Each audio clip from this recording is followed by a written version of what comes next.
নবী সাল্লাল্লাহু আলাইহি সাল্লাম আবু তালেবকে কালেমা পড়াবার জন্য কি পরিমাণ কাঁদছে, চেষ্টা করছে।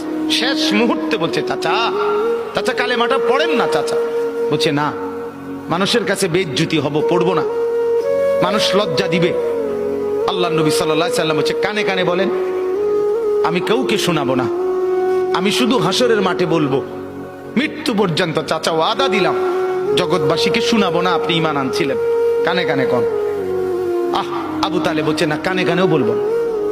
এবার নবী বলে চোখের পানি ফেলতে ফেলতে, চাচা এমনও কইতেন না তো, ঠিক আছে চাচা আমি কালেমাটা পড়ি, আপনি শুধু ঠোঁটটা নাড়েন,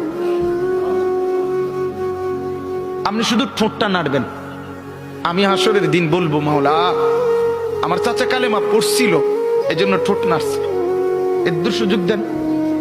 চাচা বলছে না না না